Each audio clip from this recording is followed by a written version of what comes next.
Tucked away in the flurry of executive orders that President Trump signed on his first day in office is one to, quote, immediately stop all government censorship online. Cloaked in language about freedom of speech, it's actually designed to repudiate government efforts to fight the spread of misinformation and disinformation. But while conservatives are presenting this order as a fight against censorship, sort of a more freewheeling, lighter touch approach to technology and social media and media in general, make no mistake, hands off is not actually what Donald Trump is going for. He wants to exert his own power and influence over the industry. It's just the fact-checking that he doesn't like. There's no stronger evidence for this than the images from Monday's inauguration of the three richest men in America, who also happen to own massively influential media platforms, Elon Musk, Jeff Bezos, and Mark Zuckerberg, seated front and center at the president's swearing in, literally. A picture of the consolidation of wealth, power, and potentially a piece of the rising oligarchy that Joe Biden warned us about in his farewell address. Even before Trump took office, some tech companies had already started pulling back on their fact-checking efforts, like Mark Zuckerberg did with Meta. But crucially, some brave people in the media are holding the line. From the West Coast to the East, we've seen journalists resign over their papers killing endorsements or political cartoons or otherwise signaling a fealty to or a fear of offending the new administration. Just 2 weeks ago, our next guest, Jennifer Rubin, who had been at the Washington Post for 14 years, resigned from her role as a columnist. Rubin has always been ideologically a conservative, but she's also been a critic of administrations, including the administration of Donald Trump. In her resignation letter, she takes the paper's owner to task, writing in part, quote, Jeff Bezos and his cronies accommodate and enable the most acute threat to American democracy, Donald Trump. If Trump has taken attacks on the press to an entirely new level, softening the ground for an erosion of robust press freedom, as the Post reported, it is because he finds insufficient resistance. Instead, owners whose outlets he targets quite literally rewarded him, end quote. But rather than resign and retreat, Rubin is launching a new outlet focused on countering authoritarian threats called The Contrarian. Its slogan, not owned by anybody. Jennifer Rubin joins me now. She's the co-founder and editor-in-chief of The Contrarian. She's also an MSNBC political analyst. I've spoken to you a couple times. I guess Christ would be looked upon as being a contrarian. I guess any born-again Christian is looked upon as being a contrarian. On our air. People have to see examples of what it looks like to hold the line. So tell me how you got here. Well, I think it's been a long time in coming. The Washington Post, as you know, is a storied outlet owned by the Graham family that had a long tradition of standing up to power.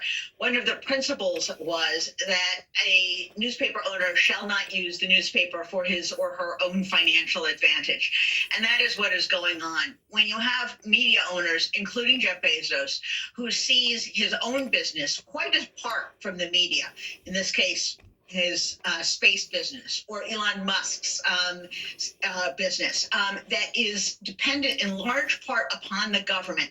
They seem to think that their own press outlet should be muzzled, should be quieted, should not upset Donald Trump so much. And so you see, for example, the refusal to endorse Donald Trump, which was the editorial position of both the LA Times, owned by another billionaire, and the Washington Post. You also see these billionaires giving money to the president of the United States and yucking it up there on the dais. That is not how an independent free press behaves.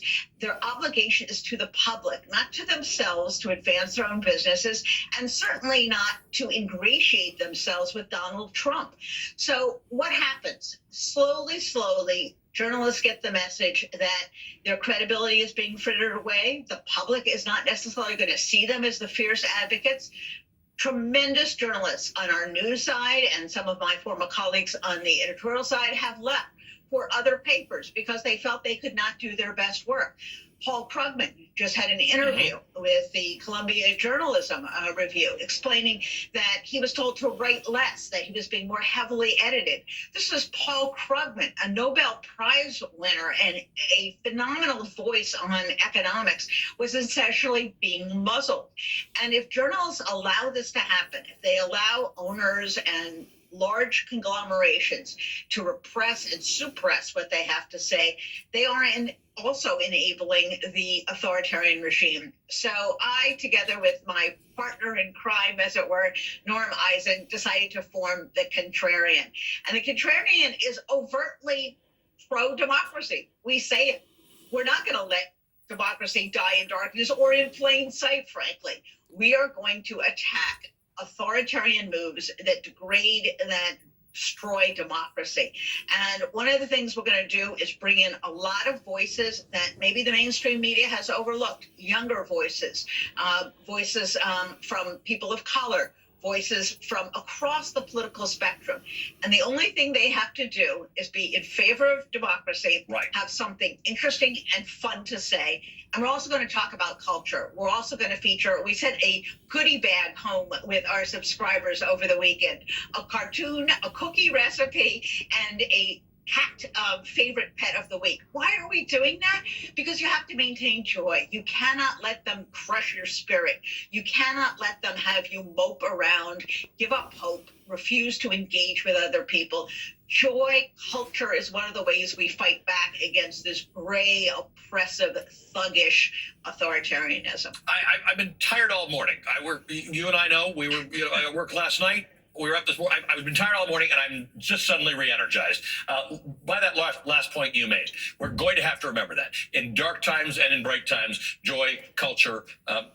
There's a lot to be happy about in life while you fight for democracy and the preservation of it. We'll be with you on this journey, my friend. Thank you, as you have been with us for so long. Jennifer Rubin is a great friend of our show. She's the co-founder and editor-in-chief of The Contrarian. She's an MSNBC political analyst. All right, still ahead, President Trump plans to send thousands. Once more, would Christ be looked upon as being in that category? Is all Christians, born-again Christians, are they looked upon as being in that category? Well, you could say the same thing about the jihad, Muslims. You could say the same thing about other beliefs in other cultures throughout society. So to point your finger at one more than you do the other is very unfair. And basically it's people wanting to get, per se, a piece of the pie or get their message across to be able to be heard a little more so than others.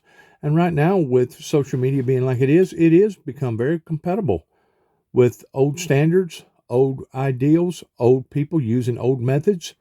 And it's actually brought in a brand new venue in people being able to use social media as a form of transportation of getting their message from one area to another.